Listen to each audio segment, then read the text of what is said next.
I like to sing, I like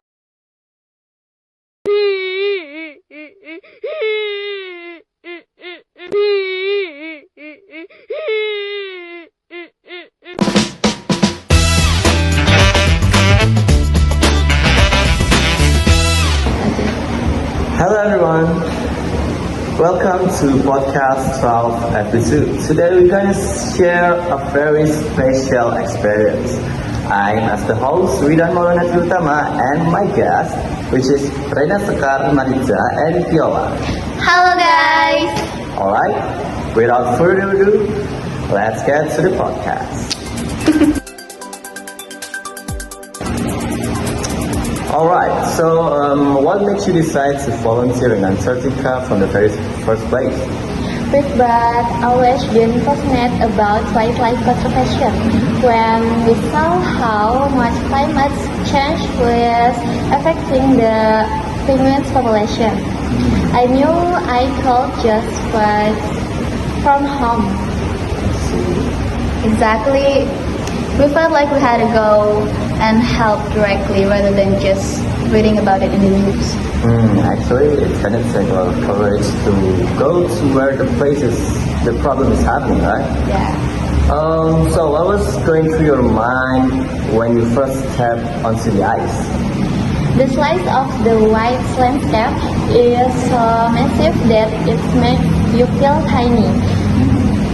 Yeah, it really felt like stepping onto another planet entirely. I remember just hold my breath for a second. Oh, I see. I bet it felt like a movie, right? Yeah.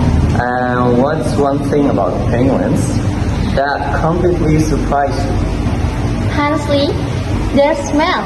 Everyone thinks they just look cute, but a colony of thousands of penguins is actually very fishy. Yeah. And they are surprisingly brave.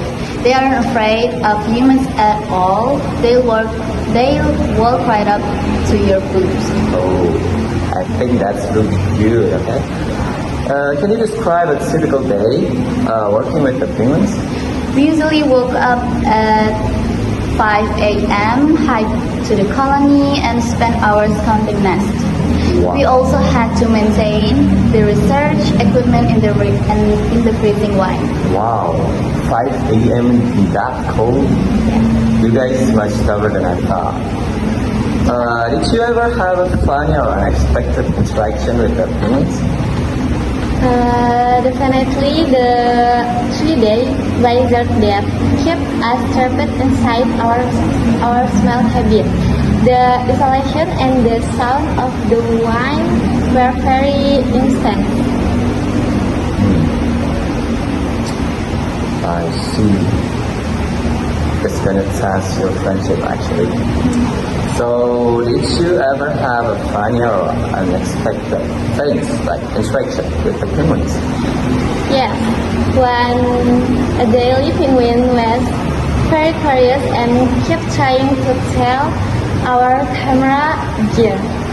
Oh, It even pecked at my boobs, like it wanted to lead me somewhere. We called him the boss.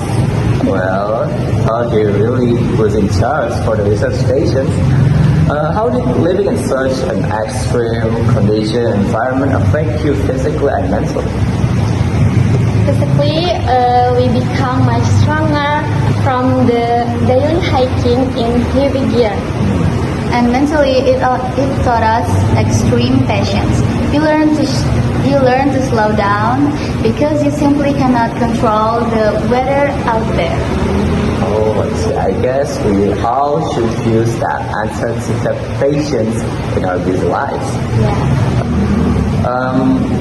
Was there a moment that made you think this experience was life-changing?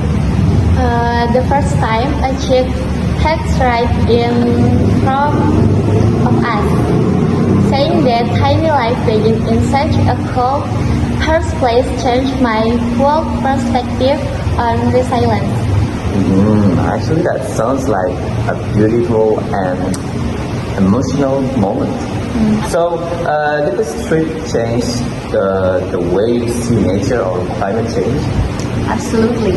Seeing the melting ice with your own eyes made the climate crisis feel real and so much more urgent than we ever imagined. It makes the date feel more human. After everything you experienced, would you go back and why? In a heartbeat. The connection you feel with nature is addictive. Me too. There is still so much work to be done to protect them, and we're ready to go back. Well, you two are the heroes. Thank you so much for sharing with us today. That's the podcast. See you everyone. Bye. Bye.